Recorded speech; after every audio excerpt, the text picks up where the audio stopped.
Di banyak sudut Nusantara, ketika malam turun lebih cepat dari biasanya dan angin terasa membawa bisikan yang tak dikenal, manusia mulai percaya bahwa tidak semua kejadian bisa dijelaskan oleh logika. Tenung, santet, guna-guna, ilmu hitam. Nama-nama itu diwariskan turun-temurun, dibisikkan dari mulut ke mulut, seringkali lebih ditakuti daripada dipahami. Tenung dipercaya sebagai niat jahat yang dilontarkan dari kejauhan, bukan lewat sentuhan, melainkan lewat pikiran yang dipadatkan menjadi kehendak. Konon, kehendak itu mencari sasaran lewat mimpi, lewat bayangan, lewat rasa sakit yang datang tanpa sebab. Santet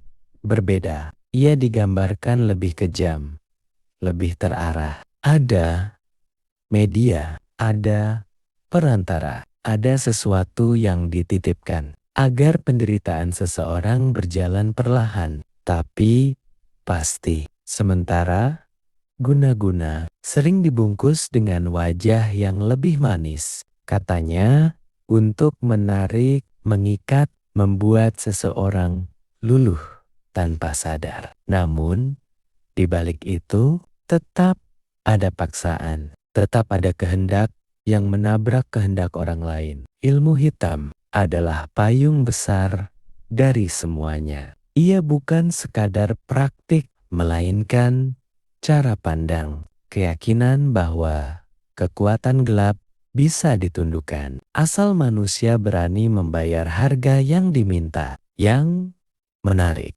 ketakutan terhadap ilmu-ilmu ini tidak pernah benar-benar hilang. Meski zaman berubah, meski teknologi maju, cerita-cerita itu tetap hidup. Karena selama manusia masih menyimpan iri, dendam, cinta yang tak terbalas, dan keinginan untuk menguasai. Selama itu pula, bisikan gelap akan selalu menemukan tempatnya. Namun, pertanyaannya bukan hanya apakah tenung dan santet itu nyata, melainkan mengapa manusia begitu mudah percaya ketika seseorang jatuh sakit tanpa sebab yang jelas, ketika usaha tiba-tiba hancur, atau hubungan retak tanpa penjelasan. Rasa takut mencari jawaban, dan disitulah cerita-cerita ini tumbuh subur. Secara perlahan, ketakutan berubah menjadi sugesti. Sugesti menjadi keyakinan. Keyakinan menggerogoti pikiran, melemahkan tubuh, dan membuat manusia merasa tak berdaya. Banyak orang yang mengaku terkena sebenarnya mulai runtuh bukan dari fisiknya, melainkan dari pikirannya. Tidur, gelisah, curiga pada sekitar, merasa diawasi, merasa dikejar sesuatu yang tak terlihat, dan rasa takut itu nyata dampaknya. Di sisi lain, ada pula mereka yang mencari ilmu hitam sebagai jalan pintas. Bukan karena berani, melainkan karena putus asa. Ketika doa terasa tak didengar, ketika usaha tak membuahkan hasil, mereka tergoda untuk mengambil jalan gelap. Padahal setiap cerita lama selalu mengingatkan hal yang sama. Apapun yang dipaksakan akan menuntut balasan. Ilmu hitam dalam cerita rakyat hampir selalu berakhir sama. Pelaku kehilangan ketenangan, hubungan retak, hidup terasa kosong. Meski keinginannya tercapai, seolah-olah harga yang dibayar bukan hanya oleh korban, tetapi juga oleh mereka yang mengirimkannya. Pada akhirnya, tenung, santet, guna-guna, dan ilmu hitam lebih dari sekadar cerita tentang kekuatan gaib. Ia adalah cermin sisi gelap manusia, tentang rasa iri yang dipelihara, tentang amarah yang tak diselesaikan, Tentang keinginan menguasai hidup orang lain, misteri memang akan selalu ada. Tidak semua hal bisa dijelaskan secara hitam dan putih.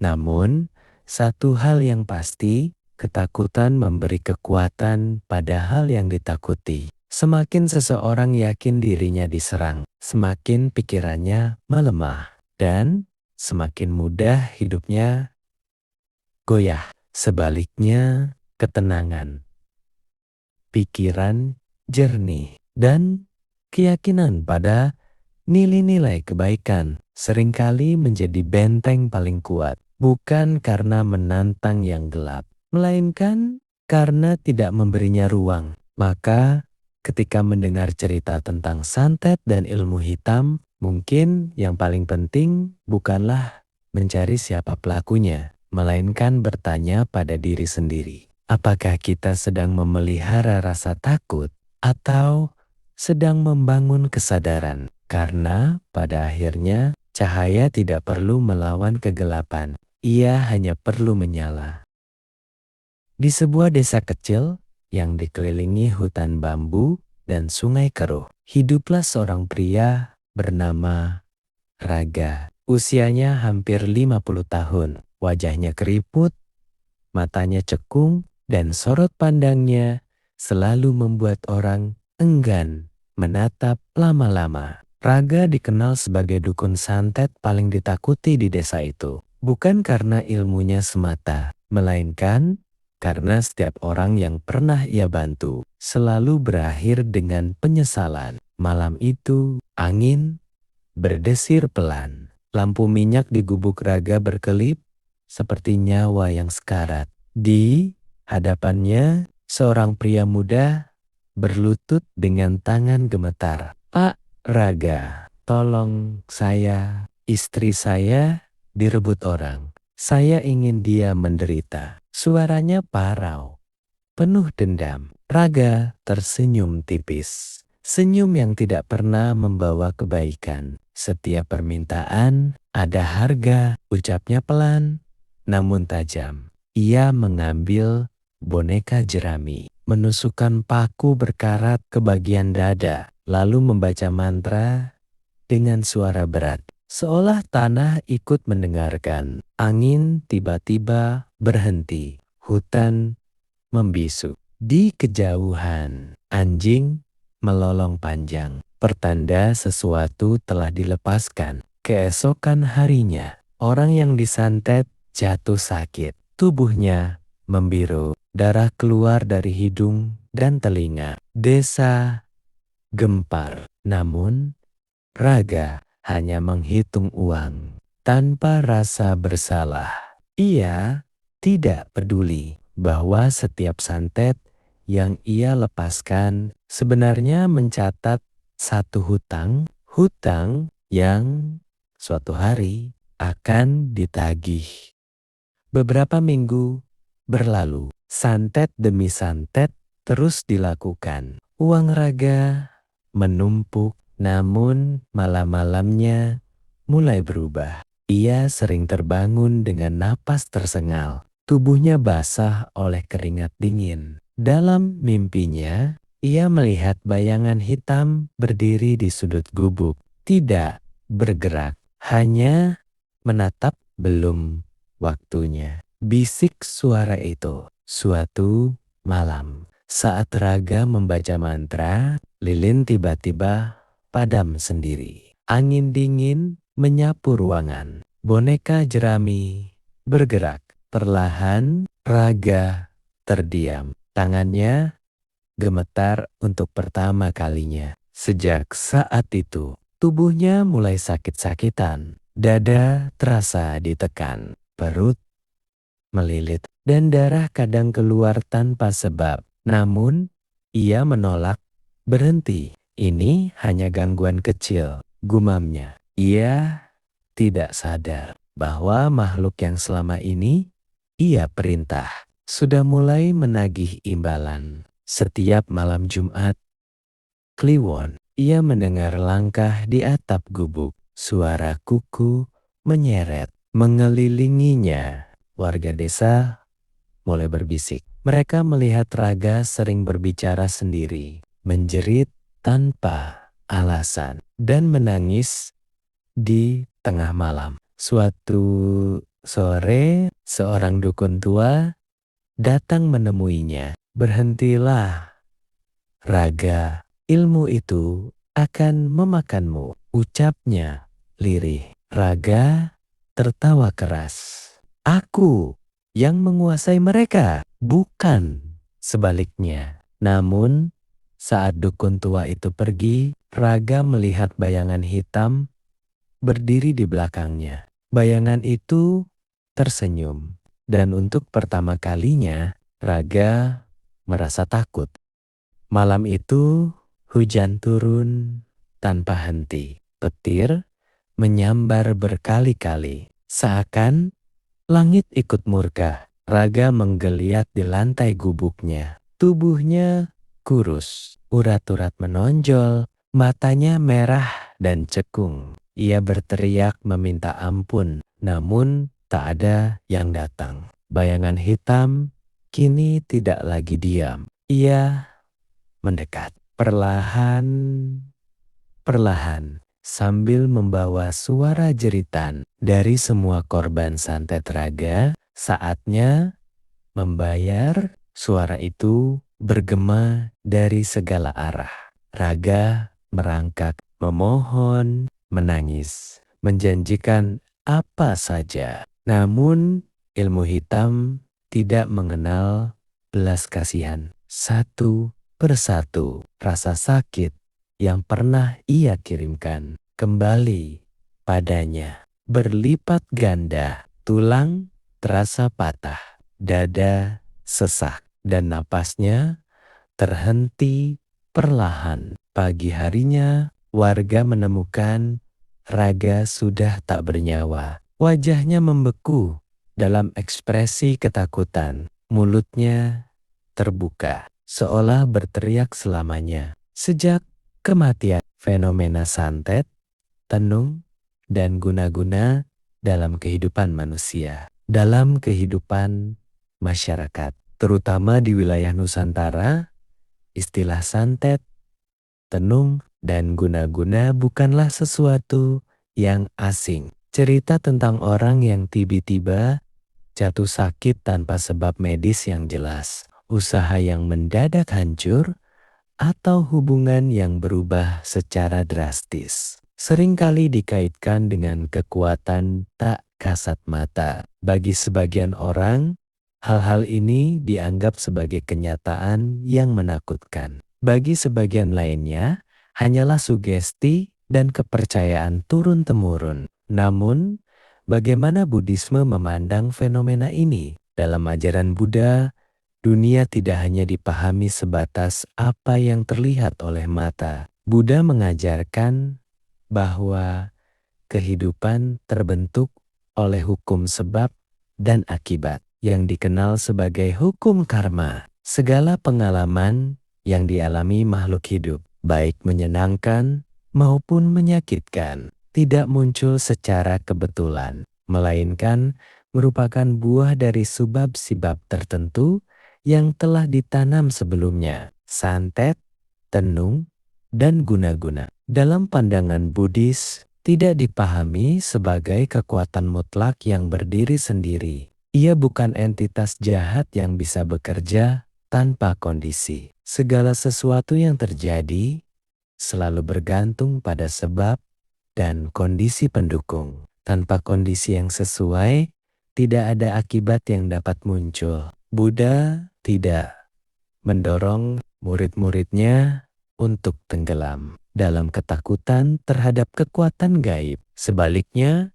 beliau mengajarkan pengembangan kebijaksanaan, kewaspadaan batin, dan pemahaman yang jernih terhadap realitas. Ketakutan, kecemasan, dan kepercayaan buta justru dianggap sebagai pintu masuk penderitaan. Dalam beberapa khotbah, Buddha menjelaskan bahwa makhluk halus, energi batin, atau kekuatan tertentu memang dapat eksis dalam alam kehidupan yang lebih luas. Namun, pengaruh mereka terhadap manusia sangat bergantung pada kondisi batin manusia itu sendiri. Batin yang dipenuhi keserakahan, kebencian, dan kegelapan batin lebih mudah terguncang oleh ketakutan dan sugesti. Dengan memahami hal ini, kita mulai melihat bahwa persoalan santet dan sejenisnya bukan semata-mata tentang kekuatan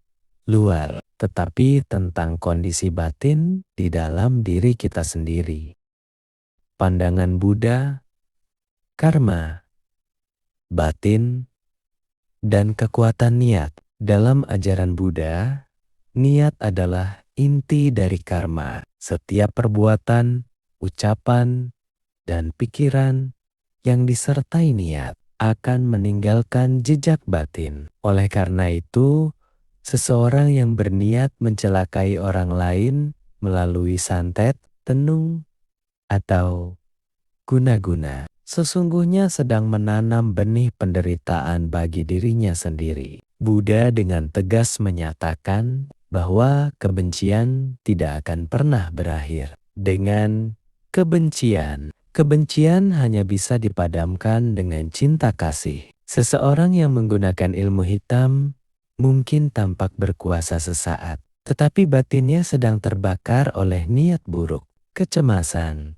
dan ketakutan. Inilah penderitaan yang nyata, meskipun sering tidak disadari. Lalu, bagaimana dengan korban? Dalam Buddhisme, penderitaan yang dialami seseorang tidak pernah berdiri dari satu sebab tunggal. Jika seseorang mengalami gangguan batin atau fisik yang dikaitkan dengan santet, hal itu dipahami sebagai pertemuan berbagai kondisi karma lampau. Kondisi batin saat ini, sugesti mental, serta ketidakseimbangan jasmani dan batin. Batin yang lemah, penuh ketakutan, dan tidak terlindungi oleh kebijaksanaan, lebih mudah terpengaruh oleh sugesti. Ketika seseorang yakin dirinya disantet, ketakutan itu sendiri dapat memicu penderitaan nyata di tubuh dan pikiran. Buddha menyebut batin sebagai pelopor dari segala keadaan. Karena itu,